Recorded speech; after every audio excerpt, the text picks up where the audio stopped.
formi pojednica, halife, koji će biti nasljednici časnog poslanika, sallallahu alejhi ve sellem, i predstavnici cijeloga naroda, kao da su predstavljeni hilafet.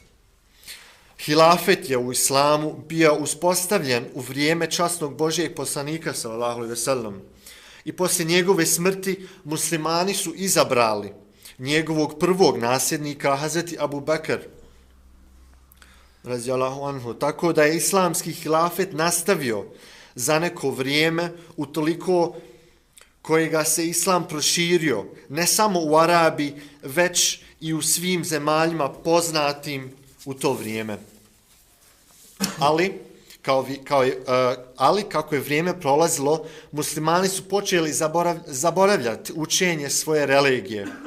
Udaljili su se od pravog puta islama i prihvatili su mnogo izopačenost i zbog toga su izgubili ovaj veliki blagoslov.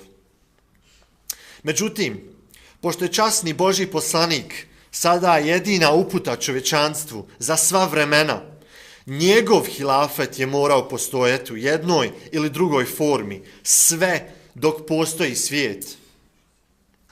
Bog je obećao da će čuvati islam i zato je svakog stoljeća određivao reformatore da ispravi vjerovanje muslimana i da uputi ih i da slijede im pravim putem. Oni su bili kao nasljednici ili halife časnog poslanika, sallallahu alejhi ve sellem. Međutim, situacija muslimana se vremenom dalje pogoršavala. Izgubili su moć i dominaciju i postali su razjedinjeni i slabi. Pali su pod upravu drugih naroda i među sobom se čak nisu slagali o istinskim učenjima islama. Tako da je bilo neophodno da Allah odredi posebnog reformatora da presudi između njih i onom u čemu se nisu slagali i da ih vrati natrag na pravi put islama. On će ih ujediniti kako da ponovo stekli snagu i moć, da se ponovo uzdignu i da svijetu donesu natrag istinski islam. Taj reformator je bio Hazreti Mirza Ghulam Ahmed iz Kadijana. On je bio savršeni odraz časnog poslanika i njegov najveći zaljubljenik. Zato ga je Bog odredio za ovu ogromnu zadaću. Po Božjoj naredbi, on je 1889. godine osnovao Ahmedija muslimansku zajednicu kao jezgro oko kojeg će se okupiti svi pravedni ljudi. Ne samo muslimane, nego da sve narode svijeta ujedini po zastavu islama i da konačno čvrsto uspostavi Božje jedinstvo na zemlji. Znači, on nije donio ništa novo. On je samo došao da nastavi čista učenja časnog poslanika, sallallahu alejhi ve sellem.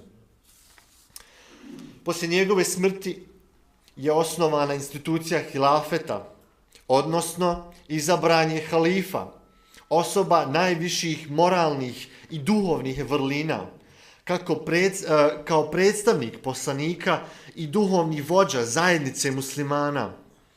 Poslije smrti halifa izabire se također osoba takvih vrlina sposobna da provodi zadatke, čuvanja i širenja istinskog islama u svijetu. Trenutno je 5. halifa izabran za poglavara Ahmedija muslimanske zajednice, Hazreti Mirza Masrur Ahmed, da mu Allah uvijek bude u pomoći.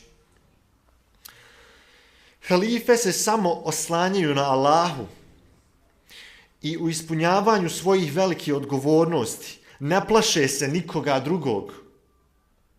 Oni upućuju ljude u skladu sa učenjem Kur'ana, sunetom časnog poslanika i hadisima, to jeste govorom časnog poslanika. Halifat je jedan od najvitalnijih islamskih principa, jer je institucija hilafeta u islamu glavni instrument kojim je Bog odredio ispunjenje svog obećanja o veličanstvenoj budućnosti i konačnoj pobjedi islama. Samo Ahmedijat džemat ima ovaj blagoslov. I ovo je zaista Božji blagoslov. S njim je ostvarena solidarnost, povezanost i jedinstvo među muslimana. Naravno, halifa ne može sam uspostaviti halifat na zemlji. Da bi to postigao, on treba istinski poslušne sljedbenike. Časni Kur'an ukazuje na ovu činjenicu i kaže da se za uspostavljanje halifata u islamu od muslimana traži da bude poslušni Allahu i njegovom vjerovjesniku.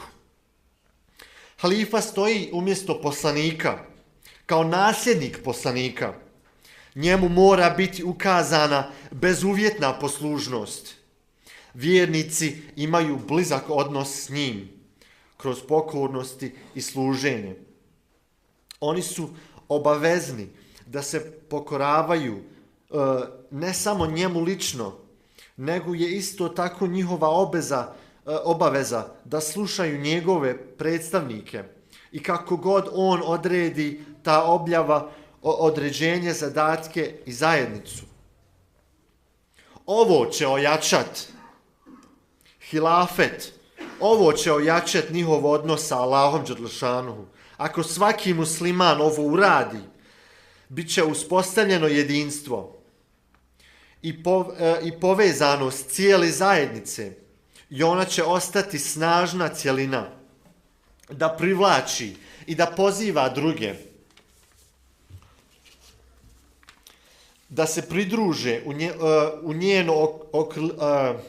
njeno okrilje i ovako će postepeno cijelo čovječanstvo doći pod zastavu islama.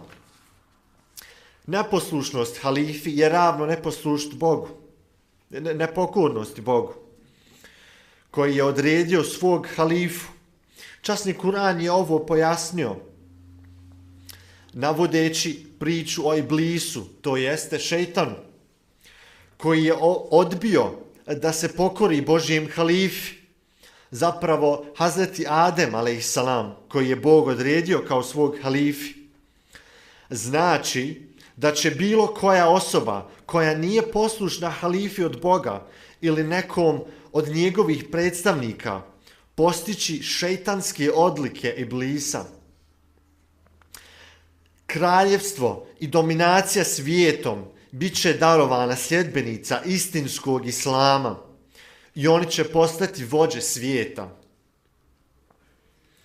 To je Božji plan i njegova odredba i niko ne može uspriječiti Božju odredbu. Onoliko dugo koliko halifat bude postojao među muslimanima kao aktivna sila, toliko dugo će muslimani napredovati od uspjeha do uspjeha. Nek nam Allah dželešanuhu omogući da svoje dužnosti izvršimo na najbolji mogući način, tako da do kraja postojanja svijeta možemo uživati ovaj veliki blagoslov halifata. Hvala na pažnju. Amen. Jazakumullah. A lot of thanks to our guest from UK, Mr. Emir Bajramovic. Right? Okay, thanks a lot.